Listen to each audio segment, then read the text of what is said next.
చిన్న పల్లెటూరులో పేపర్లు అమ్మిన బాలుడు భారతదేశానికి మిసైల్ మ్యాన్గా ఎలా మారాడు?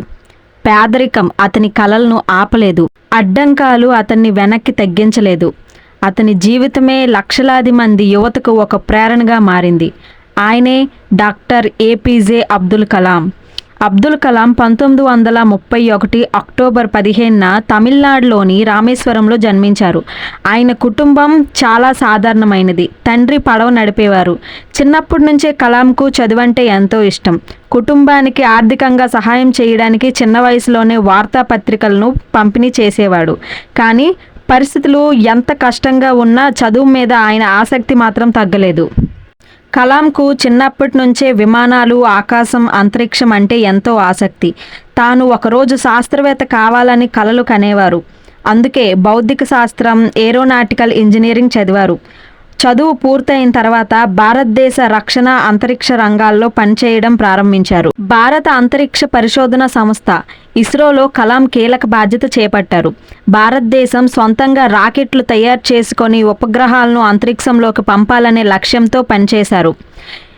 SLV-3 ప్రాజెక్టుకు ఆయన ముఖ్యమైన పాత్ర పోషించారు. 1980లో రోహిణి ఉపగ్రహాన్ని కక్షలోకి ప్రవేశపెట్టడంతో SLV-3 విజయవంతమైంది. అది భారత అంతరిక్ష చరిత్రలో ఒక గొప్ప మైలురాయి. కలాం జీవితంలో కూడా వైఫల్యాలు వచ్చాయి. ఒక ప్రయోగం విఫలమైనప్పుడు ఆయన నిరాశ చెందరు. కానీ ఆ వైఫల్యాన్ని అంతిమంగా చూడలేదు.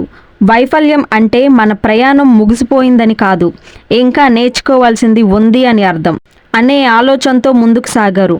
ఇదే ఆయన జీవితంలో గొప్ప పాఠంలో ఒకటి. అయితే తరువాత కలాం భారత రక్షణ రంగంలో కీలకమైన క్షిపణి అభివృద్ధి కార్యక్రమాల్లో పనిచేశారు. పృథ్వీ, అగ్ని వంటి క్షిపణి కార్యక్రమాలతో ఆయన పేరు దేశవ్యాప్తంగా మారుమోగింది. అందుకే ప్రజలు ఆయన్ను ప్రేమగా మిసైల్ మ్యాన్ ఆఫ్ ఇండియా అని పిలిచారు. 2002లో అబ్దుల్ కలాం భారతదేశ 11వ రాష్ట్రపతిగా బాధ్యతలు స్వీకరించారు. అయితే రాష్ట్రపతి భవన్లో ఉన్నప్పటికీ ఆయన సాధారణ ప్రజలకు, ముఖ్యంగా విద్యార్థులకు దగ్గరగానే ఉన్నారు. పిల్లలను కలవడం, వారితో మాట్లాడడం, వారి కలలను తెలుసుకోవడం ఇవన్నీ ఆయనకు ఎంతో ఇష్టం. అందుకే ఆయన్ను చాలామంది పీపుల్ ప్రెసిడెంట్ అని కూడా అంటారు. కలాం ఎప్పుడూ యువతకు ఉద్దేశంగానే మాట్లాడేవారు. ఎందుకంటే దేశ భవిష్యత్తు యువత చేతుల్లోనే ఉందని ఆయన నమ్మారు. ఆయన చెప్పిన ప్రసిద్ధి మాట dream dream dream, dreams transform into thoughts and thoughts result in action. అంటే కలలు కనండి, ఆ కలలు ఆలోచనలుగా మారుతాయి, ఆ ఆలోచనలు కార్యాచరణగా మారుతాయి అనే సందేశాన్ని యువతకు అందించారు. అబ్దుల్ కలాం చేసిన సేవలకు అనేక పురస్కారాలు లభించాయి. వాటిలో భారతదేశ అత్యున్నత పౌర పురస్కారం భారతరత్న కూడా ఆయనకు లభించింది. కానీ ఇన్ని గౌరవాలు వచ్చినా ఆయనలో అహంకారం కనిపించలేదు. సాధారణ జీవితం గడుపు యువతతో మాట్లాడడానికే ఎక్కువ ప్రాధాన్యత ఇచ్చారు. అయితే 2015 జూలై 27న షిల్లాంగ్లోని IIM షిల్లాంగ్లో విద్యార్థులకు ప్రసంగించడానికి వెళ్ళారు. ప్రసంగం చేస్తుండగానే ఆయన అస్వస్థతకు గురయ్యారు. ఆయన ఆసుపత్రిలో కన్నుమూశారు. ఆ సమయంలో ఆయన వయస్సు 83 సంవత్సరాలు. జీవితమంతా విద్యార్థులకు ప్రేరేపించిన కలాం చివరి క్షణాల్లో కూడా విద్యార్థులకు మధ్యలోనే ఉన్నారు.